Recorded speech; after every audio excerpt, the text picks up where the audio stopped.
Gravity is not your friend. Messages don't cascade down. What you actually have to do is have your message work by osmosis and be drawn up through the organization. It has to be understandable, portable. It has to be able to move through the organization. It has to be owned by the people who are doing the communications, and it has to be understood. On this podcast, we speak with Frank Blake, former CEO of the Home Depot and current chairman of Delta Airlines. Blake led a massive overhaul of the Home Depot's business and customer service models while revitalizing its internal culture. As chairman of Delta, he's helping the company navigate a turbulent time for the airline industry. You're listening to CEO Voices, Leading with Communication, with your hosts, June West and Steve Soltis. Frank, you've had a storied career that has spanned leadership positions at some of the largest and most powerful brands in the world. How important would you say communication was or has been or continues to be to your leadership success? And then specifically, if you don't mind, talking about the importance as it relates to your success as CEO of the Home Depot company. My first learnings in the first year were you can't begin to think of running a company like Home Depot, or frankly, I believe any company, without thinking very intentionally and very thoroughly about what you're communicating, how you communicate it, and not only what you say, but actually what's heard. I'm sure we'll get into some of that in this discussion, but I would just say you are on one of the least appreciated and most important skill sets that a CEO brings to the job. What did you see as your immediate priorities when you walked into the top role? And how did you mobilize your leadership team to get behind these priorities? Because that in itself is a fundamental art of communication. It's just mobilizing, inspiring others to follow or help you lead in a certain direction. So can you talk a little bit about that?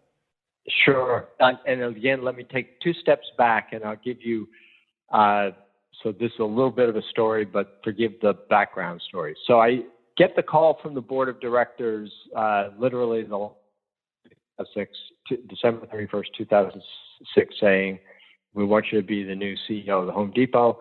I said, gee, you need to take a day and rethink that because you probably need someone who's spent a lot of time in retail. And while I had been in Home Depot for 5 years prior to that, again, my task had largely been around M&A.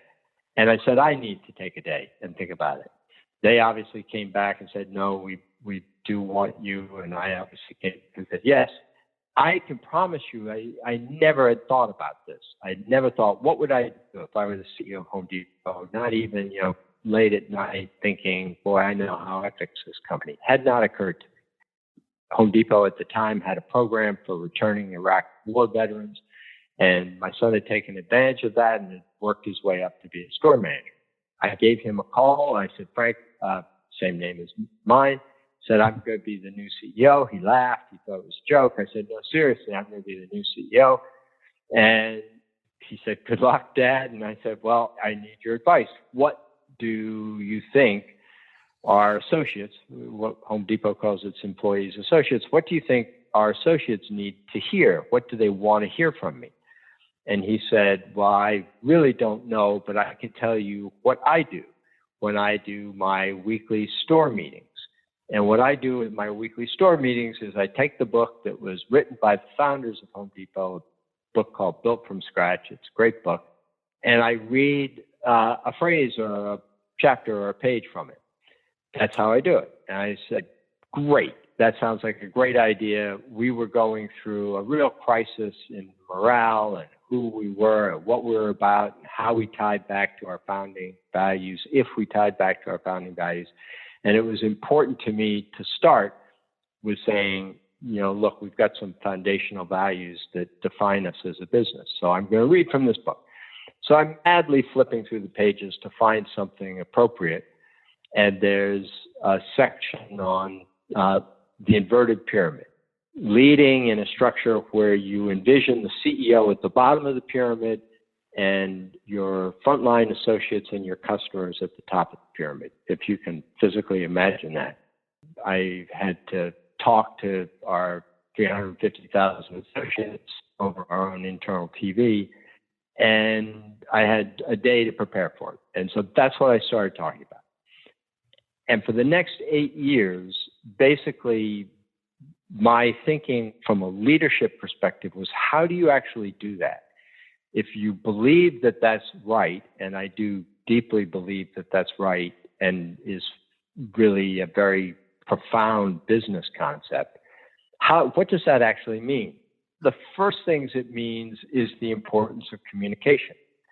Because in my opinion, most CEOs or people who occupy the C-suite in companies have a tremendous misunderstanding of communication process. Skip the substance, just the process. And whenever I hear a leader talking about a message cascading down, my immediate reaction is, you do not understand your organization. Nothing cascades down. Gravity is not your friend, and people don't really care what you have to say.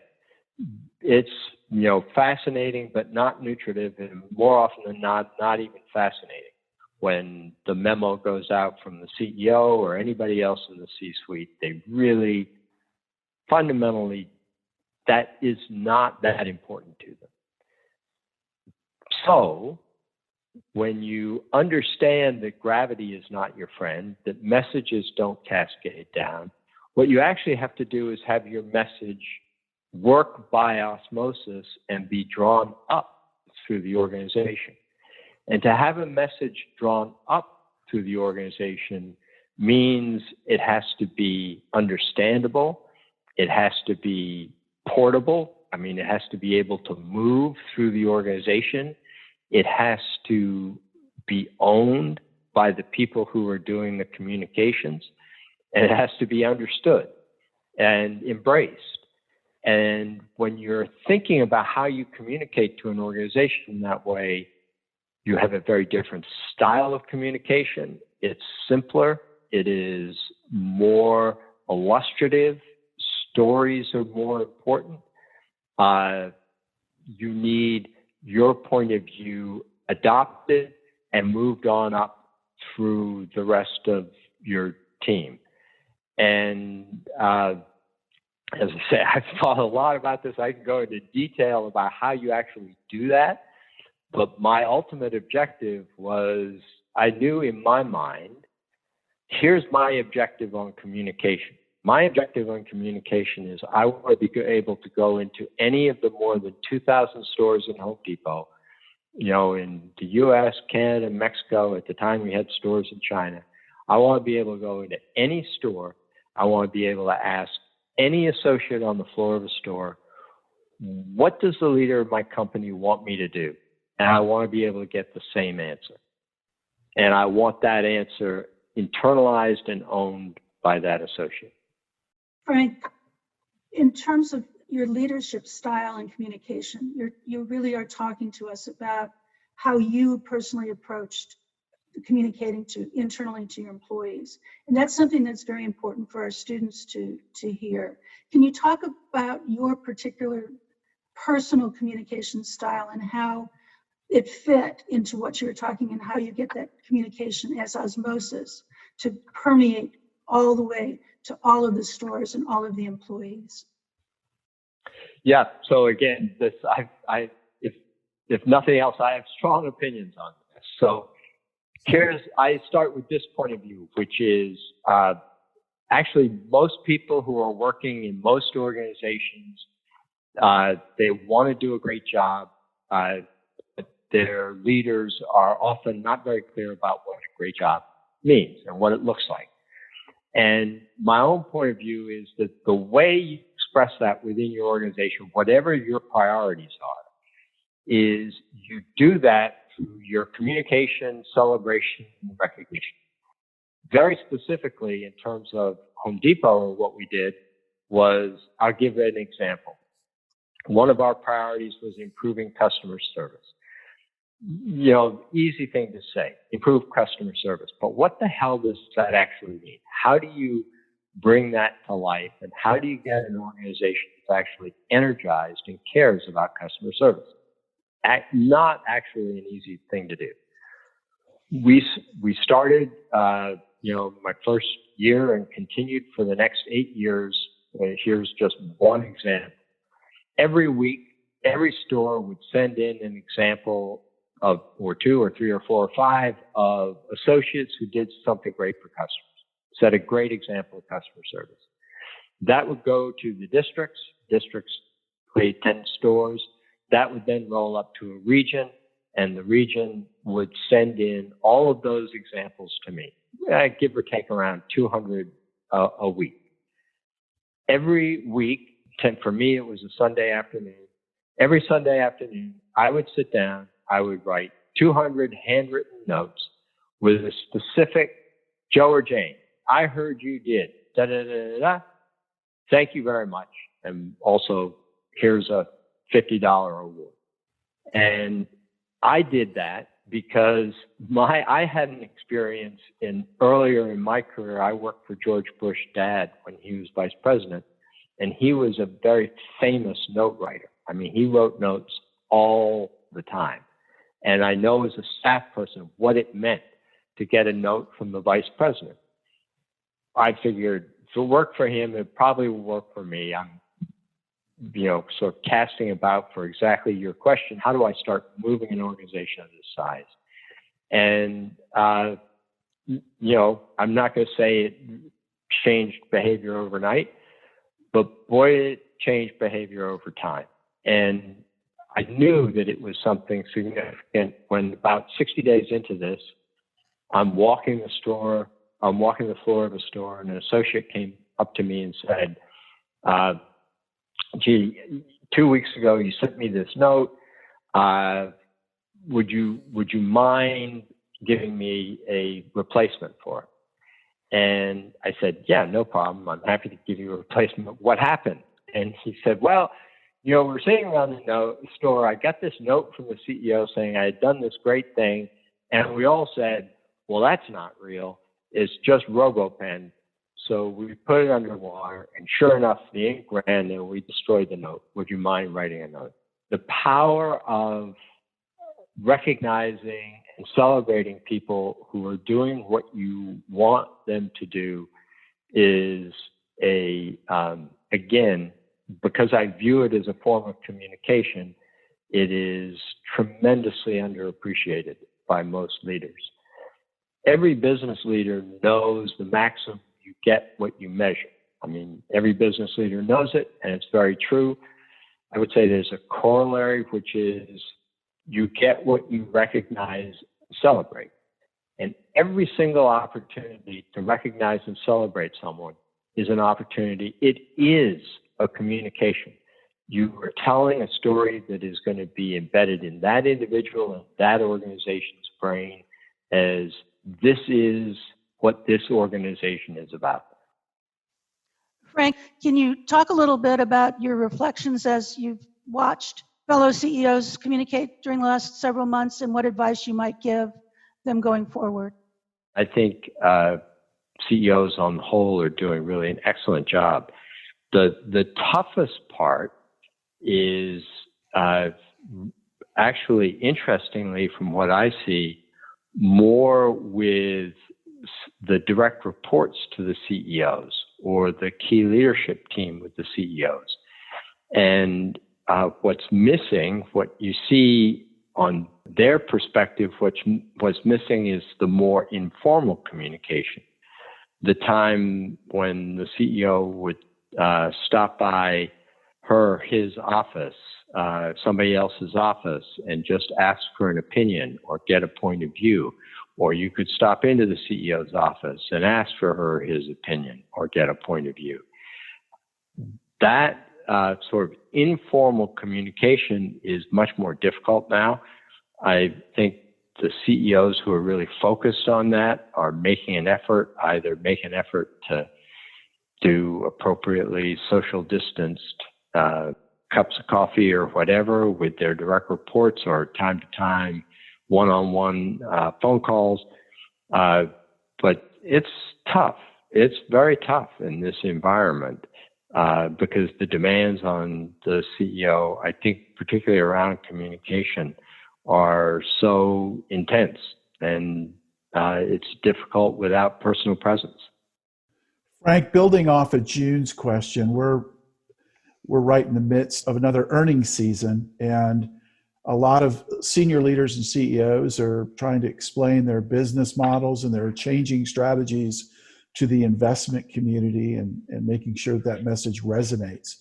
During your tenure at the Home Depot, you were widely known for creating tremendous value for the organization. So I'm just curious about what was your approach or your philosophy in your outreach to the investor community, and how important was that investor communication piece to your success?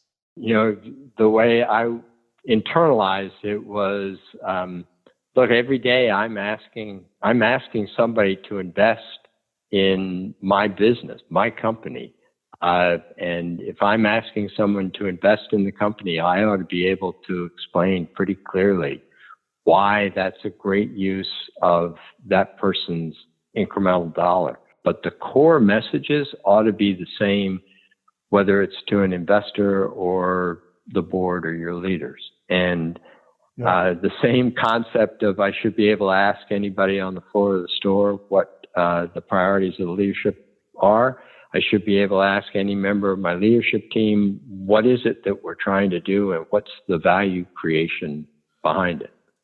Yeah, Frank, just building on, you mentioned board and board communication. You now find yourself as the non-executive chairman of the board of Delta Airlines. And I can't think of many businesses or industries, companies that have undergone more disruption over the last 9 months. I'm not looking for trade secrets here, but if there's generally speaking, what is your counsel as chairman of the board of Delta to the rest of the leadership as they navigate through this tricky time?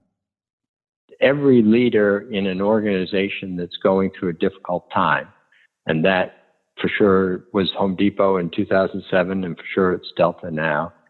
Every leader needs to internalize his or her version of Henry V's speech on the eve of St. Crispin Day, which is, this is the most unique and important time to be a leader.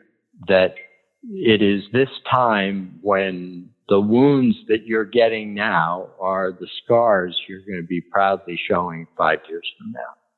And there is an honor and a privilege in leading through a crisis that is, if you're a leader and you feel it deeply, it is